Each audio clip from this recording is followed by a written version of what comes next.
Bonjour mesdames, bonjour mesdemoiselles et bonjour les autres. Aujourd'hui, nous allons aborder la deuxième partie de notre exposé sur la gestion des droits d'image. Précédemment, nous avons parlé du régime juridique du droit à l'image au Cameroun et de la protection du droit à l'image dans les lieux privés. Dans cette deuxième partie, nous aborderons la protection du droit à l'image dans les lieux publics et le droit à l'image des personnes décédées. Sans plus tarder, entrons dans le vif du sujet.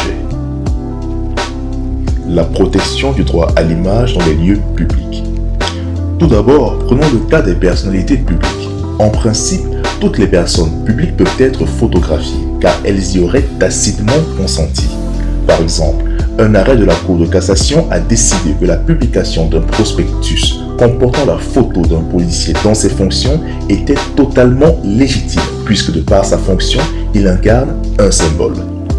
Toutefois, le cas des particuliers photographiés à leur insu dans un lieu public est quelque peu différent. Il faut noter que dès lors que les personnes se trouvent dans un lieu public, la prise et la diffusion des photos sont permises. Les tribunaux sont d'ailleurs assez souples dans ces circonstances. Toutefois, la jurisprudence distingue selon que la photo est prise dans un contexte général ou selon qu'elle utilise le contexte comme prétexte. Attardons-nous premièrement sur les photos prises dans un contexte général. Ce qu'on entend par photo prise dans un contexte général, c'est simplement des photos servant à illustrer un contexte précis. Par exemple, une photo prise pour illustrer le mauvais état des routes ou encore les embouteillages n'est pas susceptible de porter atteinte au droit à l'image des personnes y figurant, car celle-ci sert à illustrer un contexte général. Un arrêt de la Cour de cassation a d'ailleurs consacré ce principe. Dans l'espèce, un particulier se trouvait avec d'autres personnes devant un bâtiment public. Une photo d'eux a été prise et reproduite dans un journal à l'occasion d'un événement d'actualité. La personne ayant porté plainte pour atteinte à son droit à l'image, la Cour de cassation a estimé que cette dernière n'était aucunement victime d'une atteinte car elle était fortuitement présente à cet événement. Le but de la photographie était d'immortaliser cet événement sans aucun autre agenda caché. Ceci nous amène à notre deuxième point, la photo prise dans un contexte prétexte. Ici, nous sommes dans l'hypothèse dans laquelle l'objet de la photo n'est pas réellement le contexte, à savoir le lieu public.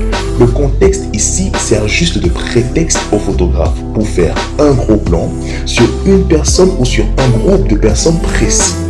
Par exemple, un journaliste veut faire un article sur l'alcoolisme, il se rend dans un débit de boisson et photographie à leur insu des personnes sans leur en demander l'autorisation. Il s'agit ici d'une atteinte au droit à l'image de ces personnes. La jurisprudence va d'ailleurs plus loin. Dans un arrêt de la Cour de cassation, il a été précisé que même si la personne se trouve dans un lieu public, dès qu'elle apparaît isolément par cadrage, à son insu, il y a atteinte à son image. Ceci dit, nous pourrons aborder notre dernier point, le droit à l'image des personnes décédées. À l'énoncé de ce titre, une question nous vient tout de suite à l'esprit. Peut-on publier la photographie d'une personne victime d'un accident ou de tout autre sinistre au nom du droit qu'a le public d'être informé? Le droit à l'image est considéré comme un droit de la personnalité. Ces droits ont la caractéristique de ne pas être transmissibles. Ils sont attachés à la personne et s'éteignent logiquement avec elle au moment de son décès. Existe-t-il un droit à l'image pour les défunts? On serait tenté d'y répondre par l'affirmative en citant tantôt la dignité de l'être humain au nom de laquelle on se doit de respecter la dépouille d'un défunt, ou en invoquant tantôt le droit pénal qui impose l'obtention du consentement de la personne pour diffuser sa photographie. Mais cela nous menait à nez avec un autre dilemme. Comment fait-on pour obtenir le consentement d'un mort? On est en droit de se demander par quels moyens il est possible de se protéger des diffusions indésirables de l'image d'une personne après sa mort. Selon la jurisprudence, la diffusion de photographies d'une personne morte peut toujours causer un préjudice moral auprès des proches du défunt. On conçoit aisément qu'une famille en deuil ne souhaitera pas voir diffuser des photographies de leurs proches. Sur le fondement de ce préjudice moral, les proches du défunt sont habilités à demander réparation. À ce titre, nous pourrons citer comme exemple l'affaire des ayants droit de Jean Gabin. Un journal avait publié l'acteur Jean Gabin sur son lit de mort sans le consentement de ses héritiers. Ces derniers ayant porté plainte pour atteinte à leur droit à l'image sur le fondement du préjudice moral, la Cour de cassation a tranché finalement en leur faveur en condamnant le journal. Nous sommes rendus à la fin de notre discussion. Ce fut un plaisir d'aborder ce thème avec vous.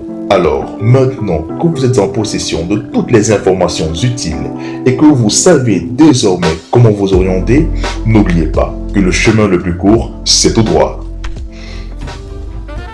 Ce programme éducatif vous a été offert par le cabinet d'avocats Chazet & Partners, cabinet d'avocats pour l'Afrique.